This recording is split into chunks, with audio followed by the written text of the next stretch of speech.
Three cues, L1, L2, and topic strings, help teachers and students fix a common problem, which is merely summarizing the plot, and allow students greater access to high-level academic prose. So let's take a look more clearly at the problem. So in this sample, in Mr. Wilson's Autoshop, there is, and we have a quote, Mr. Wilson is not very successful, he wipes his hand, etc. L1 is evidence, so I've highlighted that.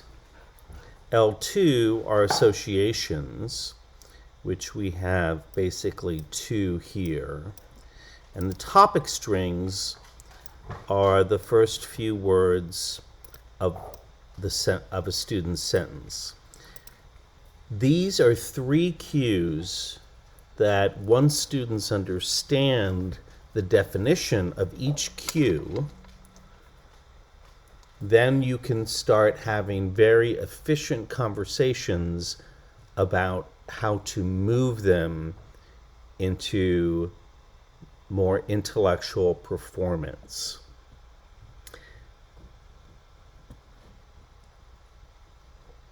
The fix for this problem becomes anchored in these three cues. So if you now look at the revision, what you see is, after the topic sentence, these three cues allow you to understand why the chunk has improved. So we didn't have too much problem with evidence, L1. So this is still labeled, but we're pulling out some more evidence. But you can see that L2, the associations are much stronger. The student has been cued to increase the quantity of L2 and the quality. Hapless, absent, barren, faint hope, cowers from sight, failed, ruined, and spoiled, futility, metaphorically live a life of despair. Simply the cue of L2 triggers this product. So once the student has practiced and understands what L2 is, making associations, he then can start moving his plot summary into this situation. Topic strings. The student was also cued to place in the topic string of these sentences L2. What that does is that it intensifies the interpretive voice of the sentence. Faint hope of success. The student's voice is occurring early as opposed to only putting L2 at the end of the sentence. That would diminish the intensity of the interpretive voice, which in certain rhetorical situations may be preferable.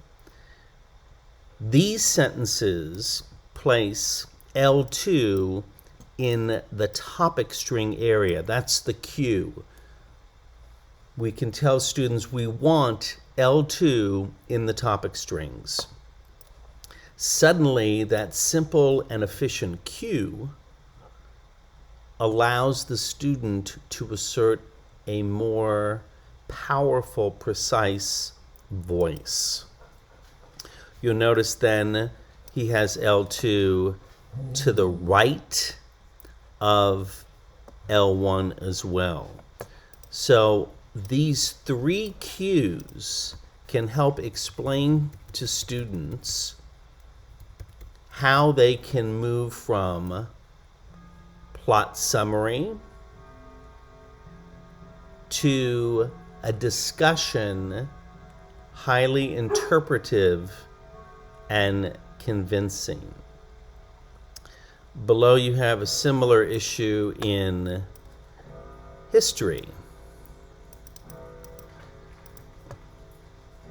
And then, so I have labeled L1 and the topic strings.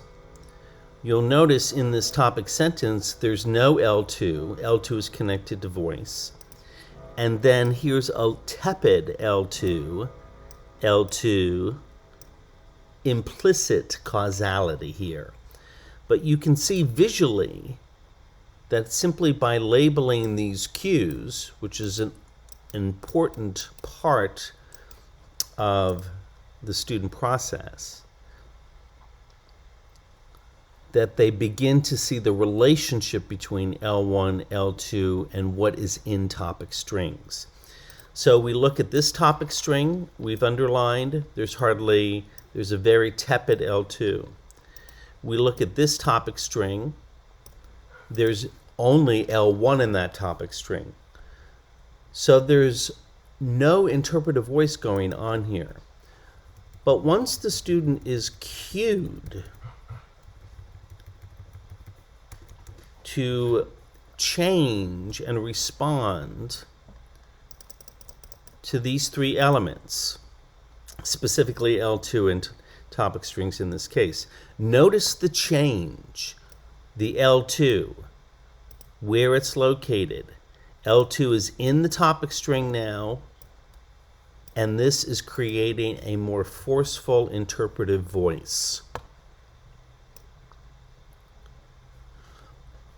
The goal is for all humanities department teachers to use these three cues and to remind students and to give them opportunities to practice what these three cues mean.